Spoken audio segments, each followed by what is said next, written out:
달빛처럼 포근한 옛 이야기 월명야담입니다. 오늘도 건강과 웃음이 늘 함께 하시길 바랍니다. 구독과 좋아요로 함께 해주시면 더 많은 이야기를 들려드릴 수 있습니다. 자, 이제 달빛 같은 이야기 속으로 함께 걸어가 보겠습니다. 정씨 문중의 종가댁에는 요즘 들어 깊은 한숨소리가 끊이지 않았습니다. 혼인한 지 2해가 지나도록 아이 소식이 없는 며느리 한소연 때문이었지요. 또 이번 달도 아무 소식이 없구나. 시어머니 박씨 부인의 차가운 목소리가 안채를 울렸습니다. 소연은 고개를 숙인 채 무릎을 꿇고 앉아 있었습니다. 하얀 치마 저고리 자락이 마루바닥에 고요히 흘러내려 마치 꺾인 꽃잎처럼 보였지요. 어머님, 죄송합니다. 소연의 목소리는 바람에 실린 듯 가늘고 작았습니다. 박씨 부인은 곤색 치마 자락을 휘날리며 앞뒤로 거닐었고 그때마다 머리에 꽂은 옥비녀가 딸랑거리며 방안을 울렸습니다. 죄송하다 한들 무슨 소용이 있느냐? 정문의 대를 이을 아들을 낳는 것이 며느리의 도리 아니더냐. 그때 사랑채에서 시누이 정난영이 성큼성큼 들어왔습니다. 아직 혼인도 하지 않은 17살 난영은 누구보다도 새언니를 못마땅했지요. 어머니, 또 그 계집 때문에 속을 태우고 계시군요. 차라리 내쫓는 것이 나을 듯합니다. 난영의 말에 소연의 어깨가 움찔 떨렸습니다. 박씨 부인은 부채를 활짝 펴서 얼굴을 가리며 깊은 한숨을 내쉬었지요. 도연이가 전연을 아끼니 함부로 할 수도 없지 않으냐. 하지만 언제까지 이렇게 세월을 허비할 수는 없지. 그 순간 사랑채 문이 열리며 정도연이 들어섰습니다. 22의 도연은 문과에 급제해 고을 향리로 봉직하고 있었습니다. 바깥일을 막 마치고 돌아온 참이었지요. 어머니, 무슨 일로 이리 소란스러운 말씀을 하십니까? 박씨 부인의 시선이 날카롭게 아들을 향했습니다. 내 아내 말이다. 혼인한 지 2해가 되었는데 아직도 아이 소식이 없으니 이게 어찌 며느리의 도리라 할 수 있겠느냐. 도연은 잠시 머뭇거리다 아내 곁으로 다가왔습니다. 그리고 조심스럽게 소연의 손을 감싸 주었지요. 어머니, 아이는 하늘이 점지해 주시는 일입니다. 조급해 마시고 기다려 주십시오. 하늘이 점지한다니 그 말로 대를 잇지 못해도 좋단 말이냐? 박씨 부인의 목소리가 더욱 높아졌습니다. 정난영이 곧장 거들어 나섰지요. 오라버니도 참 답답하시네요. 아이 하나 낳지 못하는 며느리를 언제까지 곁에 두실 겁니까? 차라리 새로 장가들어 후사를 잇는 것이 옳지 않겠습니까? 소연은 그 말을 듣고 가슴이 철렁 내려앉았습니다. 하지만 감히 한마디도 할 수 없었지요. 며느리로서 시댁 어른께 대들 수는 없는 일이었으니까요. 해가 지고 밤이 깊어갈 무렵 소연은 홀로 안방에 앉아 있었습니다. 촛불이 가늘게 흔들리며 방 안을 어둑하게 만들었고 그 속에서 소연의 그림자가 길게 늘어져 있었지요. 도연은 아직 사랑채에서 돌아오지 않았습니다. 하늘이시여, 이 못난 며느리에게 아이를 점지해 주소서. 소연은 2 손을 모아 간절히 빌었습니다. 눈가에는 어느새 눈물이 고였지요. 오랜 기도 끝에 몸이 지쳐 이불 위에 누워 눈을 감았습니다. 그러자마자 무서운 꿈이 시작되었지요. 꿈속에서 소연은 높은 산 위에 서 있었습니다. 갑자기 땅이 크게 흔들리더니 산이 우르르 무너져 내리기 시작했습니다. 거대한 바위와 흙더미가 굴러떨어져 마을을 덮쳐버렸지요. 아니다. 피하시오. 어서 피하시오. 소연은 꿈속에서 목청껏 외쳤지만 그 소리는 바람 속에 흩어지고 말았습니다. 산사태는 집들뿐 아니라 관아의 곳간까지 삼켜버렸습니다. 백성들의 곡식이 모조리 묻혀버리자 사람들은 절망에 빠져 울부짖었지요. 으악! 소연은 식은 땀을 흘리며 벌떡 일어났습니다. 가슴이 두근두근 뛰었고 온몸이 떨렸습니다.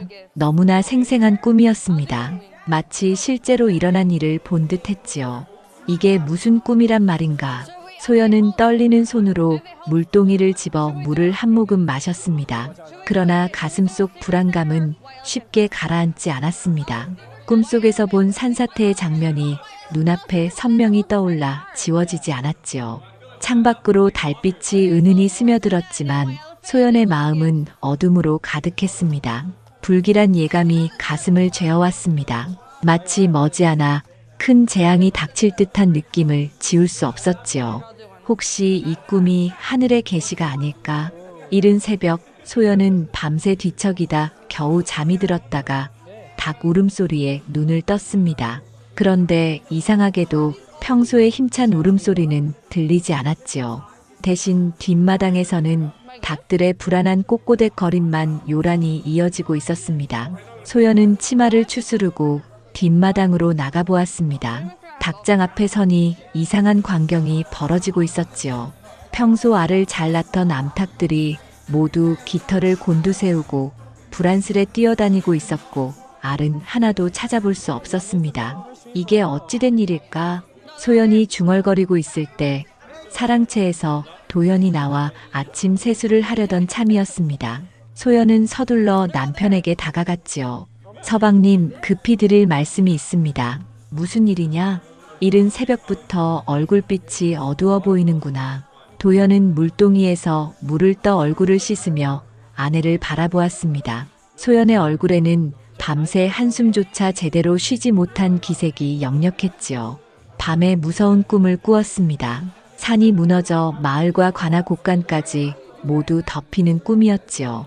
도연은 손을 멈추고 소연을 바라보았습니다. 그의 얼굴에는 의아한 기색이 떠올랐습니다. 꿈 이야기를 하는 것이냐? 꿈은 그저 꿈일 뿐이다. 서방님, 너무나 생생했습니다. 마치 실제로 일어날 일을 미리 본 듯 했지요. 소연은 간절한 목소리로 말했으나 도연은 고개를 저었습니다.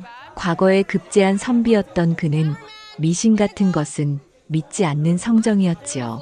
그때 안채에서 박씨 부인이 걸어 나왔습니다. 아침 공기를 쐬려다 며느리와 아들의 대화를 엿들은 것이었습니다. 무슨 소리들을 하고 있는 게냐? 어머니, 제 아내가 괴상한 꿈을 꾸었다고 합니다. 박씨 부인은 눈살을 찌푸리며 소연을 매섭게 바라보았습니다. 꿈 타령이라니. 아이도 못 낳는 주제에 이젠 헛소리까지 하는구나. 어머님, 정말 불길한 꿈이었습니다. 혹시 대비를 해야 하지 않을까요? 소연이 간절히 말했지만 박씨 부인은 코웃음을 쳤습니다. 대비라니 무슨 대비를 하란 말이냐? 꿈이란 것은 속에 근심이 있으면 꾸는 법이다. 내가 이 집안에서 설 자리가 없으니 괜한 말이나 꾸며내는 게지. 이때 난영이 사랑채에서 모습을 드러냈습니다. 오라비와 어머니, 형수가 모여있는 걸 보고는 슬며시 다가왔지요. 무슨 일이십니까? 내 형수가 괴상한 꿈 이야기를 늘어놓고 있다. 난영은 소연을 흘겨보며 팔짱을 끼고 서 있었습니다. 아, 또 그따위 헛소리를 하는군요. 정말 딱하군요.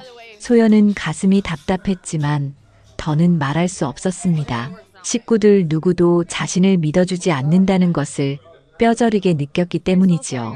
그날 오후부터 기묘한 일들이 잇따라 벌어지기 시작했습니다. 마당 우물물이 갑자기 뿌옇게 변했고 외양간의 소가 이유도 없이 쓰러져 일어나지 못했습니다. 이상하네요. 어제까지만 해도 멀쩡했는데. 머슴 칠보기가 고개를 갸웃거리며 소를 살펴보았습니다. 소는 숨은 쉬었으나 힘없이 늘어져 있을 뿐이었지요. 소연은 이 모든 일들이 자신이 꾼 꿈과 이어져 있다는 확신이 들었습니다.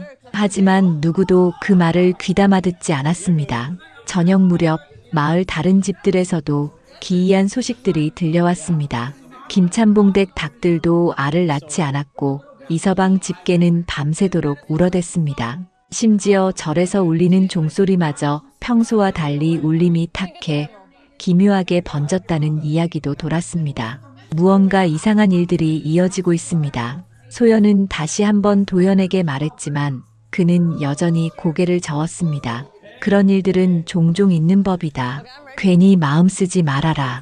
그러나 박씨 부인은 며느리를 곁눈질하며 의심을 품었습니다. 마을에 이상한 일들이 벌어진 때와 며느리의 불길한 꿈이 겹치는 것이 우연만은 아니라 여긴 것이지요.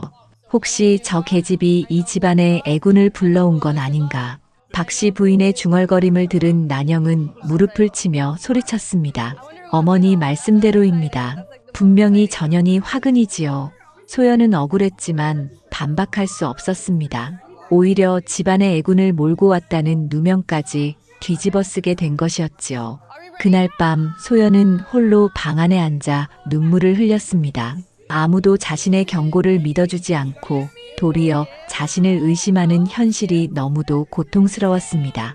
하늘이시여, 제 말이 틀리기를 간절히 바랍니다. 소연은 기도했지만 가슴속 불안감은 더욱 짙어져만 갔습니다. 마치 머지않아 큰 재앙이 닥칠 듯한 예감이 떠나지 않았지요. 이상한 일들이 계속되자 난영은 속으로 품고 있던 꿍꿍이를 드러내기로 했습니다. 며느리를 집에서 완전히 내쫓을 절호의 기회라 여긴 것이지요. 어머니, 이런 일들이 자꾸 일어난다면 우리 집안이 큰 화를 당할지도 모릅니다. 그러게 말이다. 하필 저 계집이 들어온 뒤로 잡스러운 일만 생기니 영 불안하구나. 박씨 부인 또한 며느리에 대한 의심이 갈수록 깊어졌습니다. 난영은 이때를 놓치지 않고 덧붙였지요. 어머니, 제가 잘 아는 무당이 하나 있습니다. 이름은 매월이라 하는데 신통력이 뛰어나다는 소문이 자자합니다. 무당이라니? 예, 불러다 굿을 해보시면 어떻겠습니까? 이 집에 무슨 액이 깃든 것인지 분명히 알 수 있을 것입니다. 박씨 부인은 잠시 망설였지만 잇따라 벌어지는 기이한 일들이 마음에 걸렸습니다. 며칠 뒤 난영이 데려온 무당 매월이 정시댁에 들어섰습니다. 나이 40 언저리의 매월은 붉은빛 저고리에 검은 치마를 입고 목에는 굵은 염주를 걸고 있었습니다. 손에는 방울과 부채를 들고 있었지요. 어서 오시오, 매월 무당님.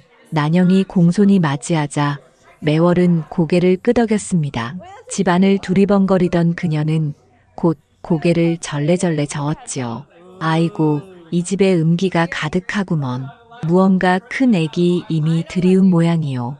매월의 말에 박씨 부인의 가슴이 철렁 내려앉았습니다. 정말 그렇단 말이오? 요즘 들어 이상한 일들이 끊이지 않으니. 당연하지요. 이런 기운으로는 집안이 오래 버티기 힘들 것이오. 당장 굿을 올려야 하오. 곧 마당 한가운데 제단이 차려졌습니다. 붉은 비단 위에 돼지머리와 닭, 과일과 떡이 가지런히 놓였지요. 해질 무렵 매월의 굿판이 시작되었습니다. 그녀는 치마자락을 휘날리며 방울을 흔들고 알 수 없는 주문을 내뱉었습니다. 신령님들께서 말씀하시기를 이 집안에 흉기가 붙었다 하십니다. 매월의 목소리가 마당에 울려 퍼지자 박씨 부인과 난영은 숨을 죽였습니다. 그 흉기가 어디서 왔다 하오? 박씨 부인의 목소리가 떨렸습니다. 바로 저 며느리에게서 비롯된 것이라 하십니다. 매월이 손가락으로 소연을 가리키자 소연은 깜짝 놀라며 뒤로 물러섰습니다. 무슨 말씀이십니까? 내 몸에 죽은 귀신이 붙어 이 집안에 액을 불러오고 있구나. 당장 내쫓지 않으면 집안이 송두리째 망할 것이오.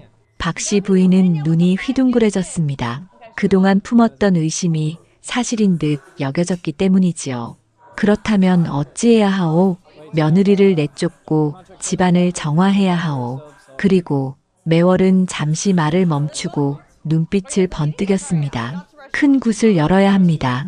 닷새 동안 이어야 흉기가 완전히 물러나지요. 닷새나 걸린단 말이냐? 그렇죠. 재물도 넉넉히 올려야 하오. 소 1마리, 돼지 2마리, 쌀 10가마니는 있어야 하고. 박씨 부인은 숨을 삼켰습니다. 그것은 집안의 한 해 곡식과 다름없었으니까요. 그렇게 많은 것이 꼭 필요하단 말이오. 흉기가 워낙 강하오. 적은 재물로는 소용없지요. 그리고 굿값도 은백냥은 준비해야 할 것이오. 은백냥이라는 말에 박씨 부인은 입을 닫았습니다. 평범한 집안이라면 몇 해를 모아도 어려운 큰돈이었지요. 그때 도현이 바깥일을 마치고 돌아왔습니다. 마당에서 벌어지는 굿판을 보고 깜짝 놀라지요. 어머니, 이게 무슨 일이옵니까? 도현아, 잘 왔다. 이 보살님께서 우리 집안의 애군을 알아보시고 계시다. 매월은 도현을 보더니 곧장 소연을 손가락질했습니다. 저 계집을 당장 내쫓으셔야 합니다. 그렇지 않으면 집안이 망할 것이오. 도연은 당황했습니다. 아내를 사랑하는 마음과 어머니를 향한 효심이 갈등을 일으켰지요. 정녕 그 말이 사실이오? 틀림없소. 신령님들께서 직접 일러주시는 말씀이니 거짓이 있을 수 있겠소? 매월은 자신만만하게 답했습니다. 사실은 난영에게 집안 사정을 미리 들어 알고 있었을 뿐이었지요. 그리고 이 굿을 제대로 하려면 많은 비용이 필요하오. 하지만 집안을 살리려면 어쩔 수 없지 않겠소. 매월은 슬그머니 돈 이야기를 꺼냈습니다. 박씨 부인은 갈등에 빠졌습니다. 정말로 며느리 때문에 애군이 들었다면 막아야겠으나 요구하는 값이 너무도 막중했지요. 잠시 상의해보리다. 박씨 부인이 대답하자 매월은 고개를 끄덕였습니다. 그러나 속으로는 이미 재물을 손에 쥔 듯 흡족한 기색이었지요. 소연은 그 광경을 바라보며 가슴이 터질 듯 아팠습니다. 무당의 거짓말 때문에 자신이 집에서 내쫓길 위기에 놓였기 때문이지요. 그날 밤 정씨 종가댁 사랑채에는 긴 회의가 열렸습니다. 매월 무당의 말에 크게 흔들린 박씨 부인은 아들과 딸을 불러 앉혔지요. 도연아, 아까 무당이 한 말을 들었겠지? 정말로 며느리 때문에 이 집안에 애군이 끼었다고 하니 도연은 깊은 한숨을 내쉬었습니다. 마음으로는 아내를 믿고 싶었으나 어머니의 뜻을 거역하기는 어려웠습니다. 어머니, 그러나 소연이는 결코 그런 사람이 아닙니다. 오라버니도 참, 아직도 그 계집편을 드시렵니까? 난영이 언성을 높였습니다. 그녀는 이 기회에 형수를 완전히 내쫓으려 했지요. 매월 무당님께서 신령님의 말씀을 전하지 않았습니까? 더 지체하면 우리 집안에 큰 화가 닥칠 것입니다. 박씨 부인도 고개를 끄덕였습니다. 벌써 닭은 알을 낳지 않고 속까지 쓰러졌으니 더 큰 재앙이 오기 전에 손을 써야 한다. 도연은 두 손을 무릎에 얹고 앉아 갈등했습니다. 그러나 어머니와 누이의 강한 주장 앞에 결국 고개를 숙일 수밖에 없었지요. 알겠습니다. 어머니 뜻을 따르겠습니다. 다음 날 아침 박씨 부인은 소연을 안채로 불렀습니다. 소연은 불안한 마음으로 어머님 앞에 무릎을 꿇었지요.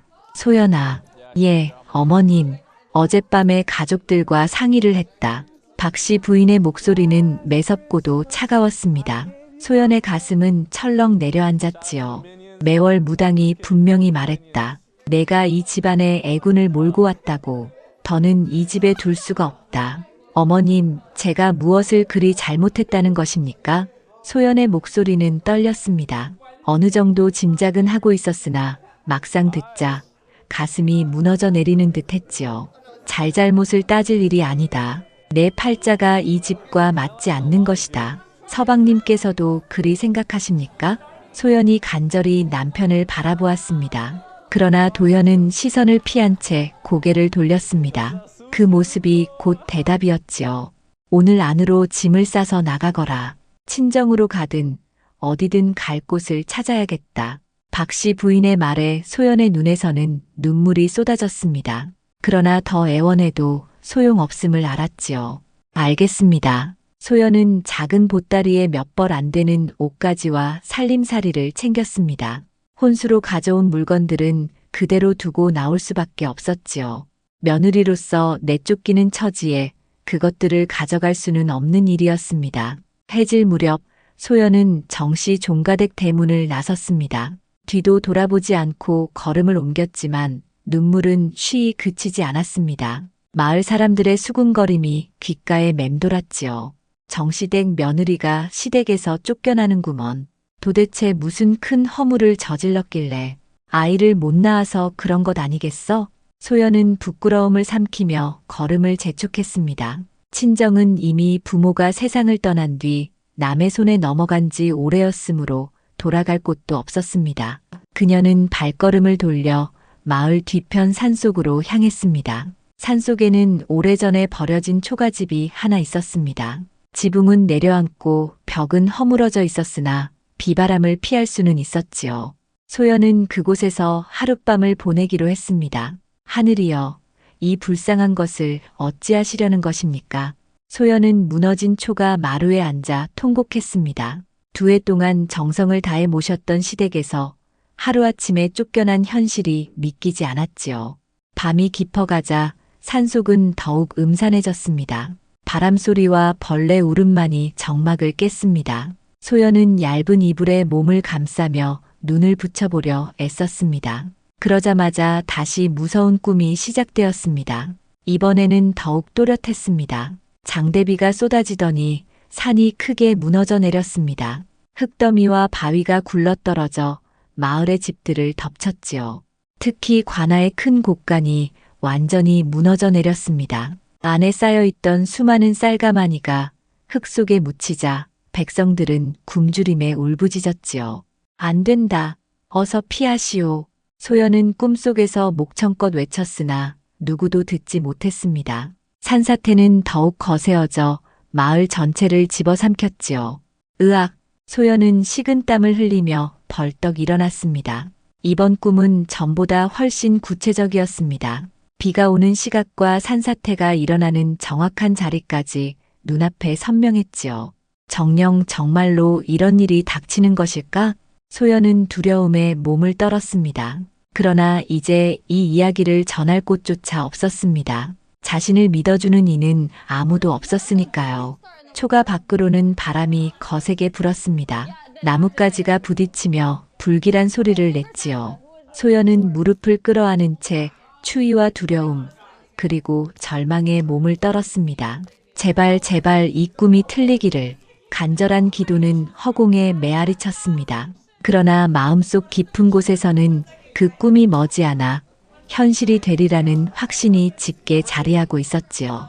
소연이 산속 초가집에 몸을 의탁한 지 사흘째 되던 날, 새벽부터 하늘이 잔뜩 흐려졌습니다. 먹구름이 산 너머로 몰려오더니 곧 굵은 빗방울이 후두둑 떨어지기 시작했지요.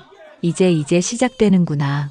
소연은 꿈에서 본 광경을 떠올리며 가슴이 두근거렸습니다. 회색빛 구름이 산을 뒤덮고 바람은 거세게 불어왔습니다. 꿈에서 본 것과 하나 다르지 않았지요. 비는 시간이 갈수록 더욱 거세졌습니다. 초가에 구멍난 지붕 사이로 빗물이 새어들어와 바닥에 웅덩이가 생겼습니다. 소연은 그릇을 여기저기 놓아 빗물을 받으며 불안한 마음을 달래보려 했습니다. 마을 사람들은 무사할까? 소연의 눈가에 눈물이 맺혔습니다. 자신을 모질게 몰아낸 시댁 식구들이었지만 그래도 함께 지낸 세월이 있었으니 걱정이 되지 않을 수 없었지요. 한편 정씨 종가댁에서는 매월 무당이 구판을 벌이고 있었습니다. 박씨 부인은 결국 무당의 말대로 재물을 내어주었지요. 마당에는 돼지머리와 닭, 과일과 떡, 소 한 마리까지 갖춘 제단이 마련되어 있었습니다. 신령님들이시여, 이 집안의 애군을 거두어 주소서. 매월 무당은 치마자락을 휘날리며 방울을 흔들고 춤을 추었습니다. 굵은 빗줄기가 쏟아지는 와중에도 굿은 이어졌습니다. 그러나 비는 점점 더 거세졌습니다. 무당님, 비가 너무 세게 내리는데 괜찮겠습니까? 박씨 부인이 걱정스럽게 묻자 매월 무당은 허리를 고추 세우고 대답했습니다. 염려 마시오. 애군이 빠져나가는 징조이니 두려워 마셔야지요. 입으로는 큰 소리 쳤으나 속으로는 불안했습니다. 이렇게 큰 비는 미처 예상하지 못했기 때문이지요. 오후가 되자 비는 장대비로 변했습니다. 개울물은 불어나 흘러넘쳤고 산 위에서는 작은 돌멩이들이 굴러떨어지기 시작했습니다. 마을 사람들도 술렁였습니다. 이러다 산에서 흙이 쏟아져 내리는 것 아니오? 아무래도 높은 곳으로 피해야 하지 않겠소. 몇몇은 걱정했으나 대부분은 설마 큰일이 생기겠느냐며 집에 머물렀습니다. 해질 무렵 마침내 그것이 일어났습니다. 천둥 소리와 함께 산 위에서 우레 같은 굉음이 터져 나왔습니다. 무슨 소리요? 산에서 나는 소리 같은데. 사람들이 웅성거리던 순간 땅이 크게 흔들리더니 산 중턱에서 거대한 흙더미가 무너져 내렸습니다. 산사태다. 모두 피하시오. 누군가 소리쳤으나 이미 늦었습니다. 집채만 한 바위와 나무, 엄청난 흙더미가 빗물과 뒤섞여 마을을 향해 들이닥쳤지요. 으악, 살려주시오. 아이고, 어쩌면 좋아. 사람들은 울부짖으며 달아났지만 산사태의 속도를 당할 수는 없었습니다. 순식간에 마을 아래쪽 집들이 흙더미에 묻혀버렸습니다. 정씨 종가댁도 예외가 아니었습니다. 구판이 벌어지던 마당은 진흙탕으로 변했고 재단 위의 재물들은 모두 쓸려나갔습니다. 아이고, 이게 무슨 일이냐? 박씨 부인은 비명을 지르며 안채로 뛰어들었습니다. 매월 무당도 화려한 치마를 그러지고 허둥지둥 달아났지요. 이럴 수가, 굿을 올리고 있는데 어찌 이런 일이. 더 큰 문제는 관아의 곡간이었습니다. 소연이 꿈에서 본 그대로 관청 뒤편에 큰 곡간이 무너져 내렸습니다. 안에 저장되어 있던 수백 석의 곡식이 흙에 파묻혔습니다. 곡간이 무너졌다. 백성들이 먹을 쌀이 모두 사라졌구나. 관리들과 백성들은 망연자실했습니다. 겨울을 앞두고 곡식을 잃은 것은 곧 굶주림을 뜻했지요. 산속 초가에 있던 소연도 천둥소리와 산이 무너지는 굉음, 사람들의 비명소리를 모두 들을 수 있었습니다. 골짜기마다 메아리쳐 가슴을 찌르듯 울려 퍼졌습니다. 정녕 정말로 일어나고 말았구나. 소연은 무릎을 끌어안고 앉았습니다. 꿈이 현실이 되었으나 마음은 기쁘지 않았습니다. 오히려 더 아프고 서글펐지요. 내가 분명히 말했는데 아무도 들어주지 않았는데. 눈물이 볼을 타고 흘러내렸습니다. 원망보다는 앞으로 고통을 겪게 될 이들에 대한 안타까움이 더 컸습니다. 밤이 되자 비는 그쳤지만 피해는 막심했습니다. 마을의 절반이 흙더미에 묻혀 많은 집이 무너졌습니다. 다행히 목숨을 잃은 이는 많지 않았으나 살림살이를 잃은 집안이 수두룩했습니다. 특히 관아곡간의 붕괴는 심각했습니다. 원님 이광조는 급히 현장을 둘러보며 대책을 논의했습니다. 이런 큰일이 닥치다니 곡식은 어찌해야 하겠는가. 원님, 다른 고을에서 곡식을 빌려와야 할 듯합니다. 아전의 대답이 이어졌으나 그것도 쉬운 일이 아니었습니다. 그때 마을 사람들 사이에서 수군거림이 퍼져나갔습니다. 정시댁 며느리가 미리 이런 일을 말해두었다더라. 정말인가? 어찌 알았단 말이냐? 꿈에서 보았다지. 산이 무너진다고 했는데 시댁에서 내쫓았다지 않나. 사람들은 점점 소연의 이야기에 귀를 기울이기 시작했습니다. 이제 그녀가 했던 경고가 떠오르기 시작한 것이지요. 산사태가 일어난 지 사흘 뒤 원님 이광조는 관아에서 긴급회의를 열었습니다. 마을의 피해 상황을 살피고 대책을 세워야 했지요. 특히 곡간이 무너져 백성들의 양식이 흙에 묻힌 것은 큰일이었습니다. 이번 산사태로 인한 피해가 너무 크다. 곡간의 곡식만 해도 500석이 넘는데. 원님은 깊은 한숨을 내쉬었습니다. 다른 고을에서 곡식을 빌려와야 했으나 그것 또한 쉬운 일이 아니었지요. 그때 아전 김서방이 조심스레 입을 열었습니다. 원님, 그런데 이상한 소문이 돌고 있습니다. 무슨 소문이냐? 정향리댁 며느리가 미리 이런 일을 알렸다고 합니다. 원님의 눈썹이 치켜올랐습니다. 예견했다는 말이냐? 자세히 말해보아라. 마을 사람들 말로는 며느리가 산이 무너지고 곡간이 무너지는 꿈을 꾸었다고 합니다. 그래서 미리 말했으나 어찌 되었느냐?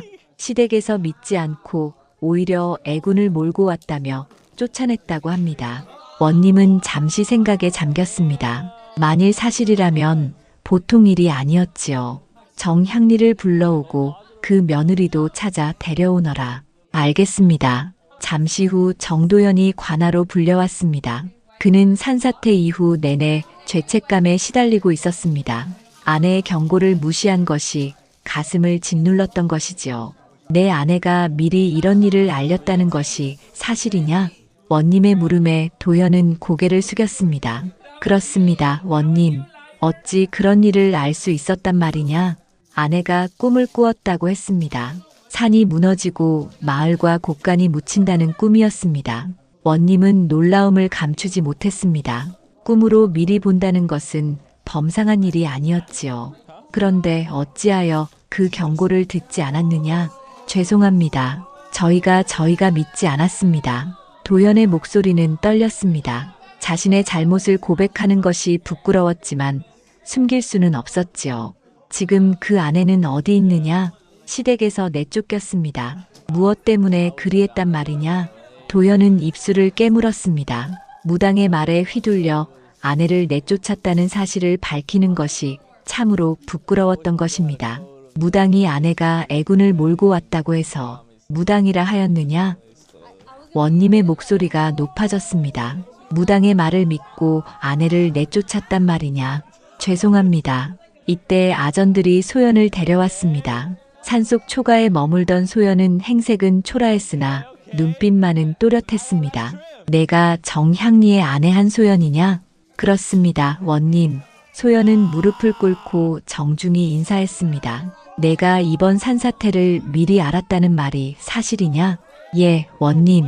꿈으로 보았습니다. 어떤 꿈이었는지 말해보아라. 소연은 산이 무너지는 모습, 마을이 흙더미에 덮이는 광경, 관아곡간이 무너져 내리는 장면까지 자신이 꾼 꿈을 차근차근 이야기했습니다. 원님은 크게 놀랐습니다. 그 말이 실제로 일어난 일과 하나 틀리지 않았기 때문이지요. 정녕 기이한 일이로다. 그런데도 왜 그대 말을 믿지 않았단 말이냐? 저도 알 수 없습니다. 간절히 말씀드렸으나 소연의 목소리에는 서러움이 묻어났습니다. 원님은 무당 이야기를 다시 물었습니다. 그 무당은 누구냐? 어디서 온 자냐? 도연이 대답했습니다. 매월이라는 무당입니다. 제 누이가 데려왔습니다. 그 무당을 당장 잡아오너라. 아전들이 서둘러 나갔습니다. 원님은 다시 소연을 보며 물었습니다. 그대가 다른 꿈을 꾼 적도 있느냐? 없습니다. 이번이 처음이었습니다. 하늘이 내게 특별한 뜻을 보이신 것 같구나. 얼마 후 매월 무당이 끌려왔습니다. 화려하던 치마는 진흙투성이가 되었고 평소의 당당한 기세는 사라진 채 고개를 숙이고 있었습니다. 내가 매월 무당이냐? 예. 매월은 떨리는 목소리로 대답했습니다. 원님의 위험에 눌려 기가 죽어 있었지요. 정씨 집에서 구슬하며 무엇이라 말하였느냐? 며느리가 애군을 불러왔다고. 그런데 그 며느리가 꾼 꿈은 모두 들어맞지 않았느냐? 산사태도 곳간의 붕괴도 말이다. 매월은 입을 다물었습니다. 거짓이 들통날까 두려워 말이 나오지 않았던 것이지요. 내가 받은 국값과 재물이 얼마냐? 그것은 매월이 머뭇거리자 원님은 아전에게 명했습니다. 정씨 집안에 가서 확인해 보아라. 얼마나 빼앗아 갔는지 낱낱이 알아오너라. 아전이 나간 뒤 원님은 도연을 꾸짖었습니다. 그대가 과거에 급제한 선비라면서 어찌 무당의 말에 휘둘려 아내를 내쫓을 수 있었단 말이냐? 죄송합니다. 어머니 뜻을 거스를 수가 없었습니다. 효도와 의리를 분간하지 못한다면 글은 무엇하러 읽은 것이냐? 도연은 고개를 들지 못했습니다. 원님의 꾸짖음이 뼈에 사무쳤습니다. 지금이라도 뉘우치고 있느냐? 예, 원님. 깊이 뉘우치고 있습니다. 도연은 눈물을 흘리며 대답했습니다. 그리고 소연을 바라보며 간절히 말했습니다. 소연아, 미안하다. 정말 미안하다. 원님의 조사가 이어지자 매월 무당의 거짓이 하나둘 드러나기 시작했습니다. 아전이 정씨 집안에서 돌아와 보고한 내용은 충격적이었지요. 원님, 무당이 가져간 것이 엄청납니다. 얼마나 챙겨갔느냐? 국값으로 은 70냥을 받았고 재물로는 소 1마리, 돼지 2마리, 쌀 8가마니를 가져갔습니다. 게다가 비단과 명주까지 챙겼습니다. 원님의 낯빛이 굳어졌습니다. 그만한 액수는 평범한 농가가 몇 해를 고생해야 모을 수 있는 재물이었지요. 이 못된 년이 백성의 피땀을 짜는 곡식을 제멋대로 탐하다니.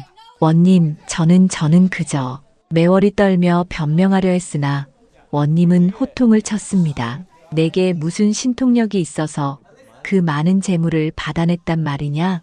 참다운 무당이라면 차라리 재앙을 막을 수 있었을 터인데. 날카로운 꾸짖음에 매월은 아무 대답도 못했습니다. 속셈만 가득했던 가짜 무당이었으니 변명할 말이 있을 리 없었지요.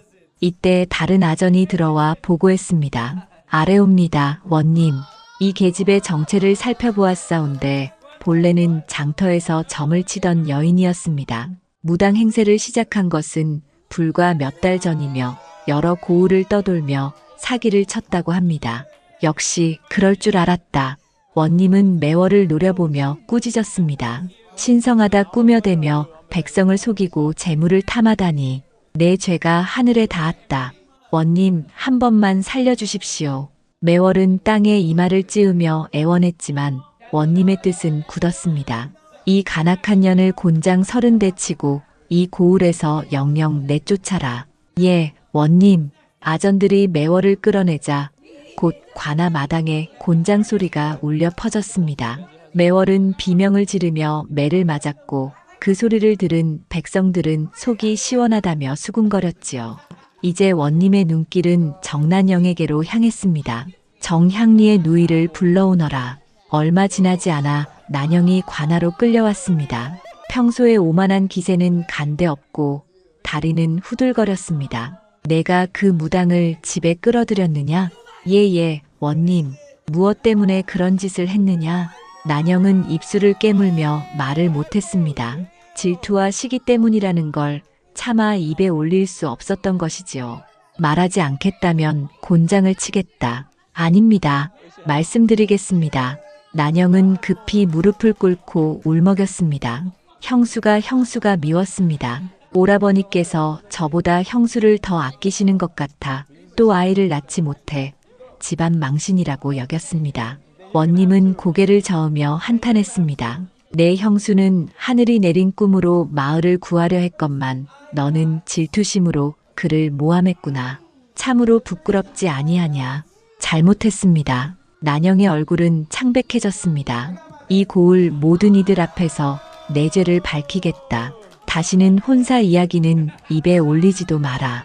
공개적인 망신은 여인에게 치명적인 벌이었습니다. 난영은 눈물을 흘리며 떨었지만 더는 변명할 수 없었습니다. 다음은 박씨 부인의 차례였습니다. 부인, 내가 며느리를 내쫓은 것이 사실이냐? 예, 원님. 박씨 부인의 목소리는 힘이 없었습니다. 며느리의 말이 맞았다는 것이 증명된 지금 자신의 어리석음이 뼈저리게 느껴졌던 것이지요. 며느리가 하늘의 뜻을 전했는데도 무당의 말만 믿고 쫓아냈단 말이냐? 죄송합니다. 제가 어리석었습니다. 은혜를 원수로 갚은 죄가 결코 가볍지 않다. 이 마을의 모든 이들이 너의 허물을 알게 될 것이다. 박씨 부인은 땅바닥에 엎드려 울었습니다. 체면을 중시하던 그녀에게는 공개적인 망신이 죽음보다 괴로웠지요. 이제 원님은 도연을 바라보았습니다. 정향리, 예, 원님. 도연은 무릎을 꿇었습니다. 내가 과거에 글을 읽어 급제한 자라면서 어찌 무당의 말에 이끌려 아내를 내쫓았느냐. 변명의 여지가 없습니다. 다행히 깊이 뉘우치고 있는 듯하니 용서하겠다. 하지만 앞으로는 아내를 귀히 여기고 어머니 뜻이 그르더라도 바른 길로 이끌어야 한다. 명심하겠습니다. 마지막으로 원님은 소연을 불렀습니다. 한소연, 내 억울함이 이제 모두 밝혀졌다. 의로운 마음으로 집안에 들어가 당당히 살거라. 감사합니다, 원님. 소연은 눈물을 흘리며 깊이 절했습니다. 며칠 뒤 원님의 명에 따라 마을 사람들을 모아 공개적으로 사실을 알렸습니다. 매월 무당의 사기와 난영의 질투, 박씨 부인의 어리석음이 모두 드러났지요. 한소연은 하늘이 내린 꿈으로 우리 마을을 구하려 했습니다. 그러나 무지한 가족과 거짓, 무당의 속임수로 쫓겨났습니다. 사람들은 고개를 끄덕였습니다. 이제 누가 옳았는지 분명해졌던 것이지요. 앞으로 한소연을 현명한 며느리로 대접하고 악한 자들은 본보기로 삼으시기 바랍니다. 그날 이후 난영은 얼굴을 들 수 없게 되었습니다. 혼사도 끊겼고 마을에서 손가락질 받으며 살게 되었지요. 박씨 부인 또한 체면을 잃어 집 밖에 나서기조차 어려웠습니다. 원님의 판결이 내려진 그날 오후 도연은 산속 초가로 발걸음을 옮겼습니다. 그동안 아내에게 저질렀던 잘못들이 가슴을 무겁게 짓눌렀지요. 초가 앞에 이르니 소연이 작은 보따리를 정리하고 있었습니다. 소연아. 도연이 부르자 소연이 고개를 들었습니다. 남편의 얼굴에는 깊은 후회와 미안함이 서려 있었지요. 서방님, 미안하다. 정말 미안하다. 도연은 무릎을 꿇고 고개를 깊숙이 숙였습니다. 선비로서의 체면도 남편으로서의 위엄도 모두 내려놓은 채였습니다. 그동안 너를 지켜주지 못했소. 아니, 오히려 큰 상처만 주었소. 소연의 눈가에 눈물이 맺혔습니다. 남편의 진심 어린 사과가 마음을 울렸지요. 서방님 일어나세요. 이 못난 남편을 용서해 주겠소? 도연의 목소리는 떨렸습니다. 그가 진심으로 뉘우치고 있음이 느껴졌지요. 저도 서방님을 원망하지는 않았습니다. 다만 마음이 서운했을 뿐이지요. 소연이 손을 내밀어 남편을 일으켜 세우자 도연은 아내를 꼭 끌어안았습니다. 두 사람 사이에는 따뜻한 화해의 기운이 감돌았습니다. 이제 함께 집으로 돌아갑시다. 내가 있어야 할 자리는 그곳이요. 한편 정씨 종가댁에서는 박씨 부인이 며느리를 맞을 준비를 하고 있었습니다. 원님의 꾸짖음을 들은 뒤 스스로 크게 뉘우친 까닭이지요. 안채 마루를 깨끗이 닦고 며느리가 좋아하던 나무를 정성껏 묻혔습니다. 어머니, 형수가 정말 돌아오실까요? 난영이 조심스레 물었습니다. 이제는 잘못을 깨달았으나 형수를 마주할 용기가 나지 않았지요. 돌아와야지. 우리가 잘못했으니 당연히 돌아와야 한다. 박씨 부인의 목소리에는 단단한 결심이 담겨 있었습니다. 저녁 무렵 도연과 소연이 함께 대문 앞에 나타났습니다. 마을 사람들도 하나둘 모여들어 이 광경을 지켜보았지요. 정말 신령한 며느리라더니 이제야 제자리를 찾는구먼. 사람들의 눈길이 모두 소연에게 향했습니다. 이번에는 냉대가 아니라 존경과 찬사가 담긴 눈빛이었지요. 박씨 부인이 대문 앞으로 나왔습니다. 평소 같으면 며느리가 먼저 절하기를 기다렸겠지만 이번만큼은 달랐습니다. 그녀가 먼저 소연 앞에 깊이 절을 한 것입니다. 미안하다. 순간 마을 사람들이 술렁였습니다. 시어머니가 며느리에게 먼저 절하는 것은 좀처럼 보기 힘든 일이었으니까요. 어머님, 그러지 마십시오. 소연은 황급히 어머님을 일으켜 세웠습니다. 아니다. 내가 잘못했으니 내가 사과해야 한다. 하늘의 뜻을 받은 며느리를 내가 몰라보았구나. 박씨 부인의 진심 어린 사과에 소연의 눈에서도 눈물이 흘렀습니다. 어머님께서 그렇게 말씀하시니 오히려 제가 송구합니다. 이제부터는 우리 집안의 귀한 며느리로 모시겠다. 이때 난영도 앞으로 나왔습니다. 얼굴에는 부끄러움과 후회가 가득했지요. 형수님, 무슨 말이든 해보아라. 죄송합니다. 제가 너무도 못됐습니다. 난영은 형수 앞에 무릎을 꿇었습니다. 자존심이 강하던 그녀였기에 결코 쉬운 일이 아니었지요. 질투심 때문에 형수님을 해치려 했습니다. 용서해 주십시오. 소연은 신우이의 손을 잡아 일으켰습니다. 이제 다 지난 일입니다.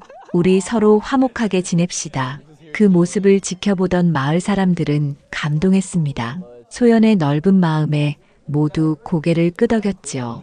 참으로 훌륭한 며느리로다. 그런 마음을 지녔으니 하늘이 특별한 능력을 내리신 것이지. 이 마을의 복이지요. 그날 밤 정씨 종가댁에서는 소연의 귀환을 기념하는 작은 잔치가 열렸습니다. 박씨 부인은 직접 음식을 차려 며느리를 정성껏 대접했습니다.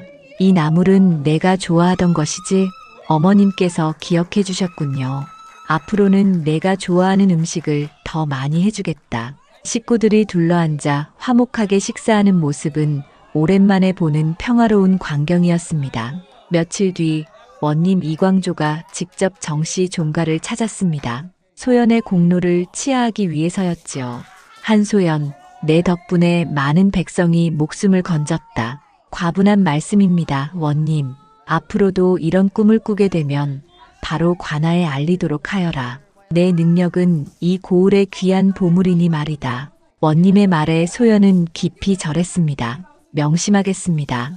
이제 소연은 마을 사람들로부터 존경받는 현명한 며느리가 되었습니다.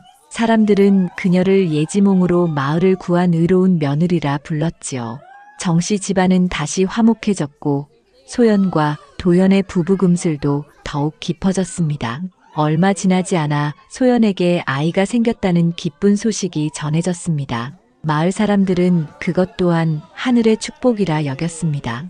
역시 의로운 이에게는 하늘이 복을 내리시는구나. 정씨 집안의 대가 이어지겠군. 모든 일이 좋은 방향으로 흘러갔습니다. 선한 이는 복을 받고 악한 이는 벌을 받는다는 이치가 분명히 드러난 것이지요. 소연의 이야기는 오래도록 마을 사람들 사이에서 전해지며 깊은 교훈을 남겼습니다.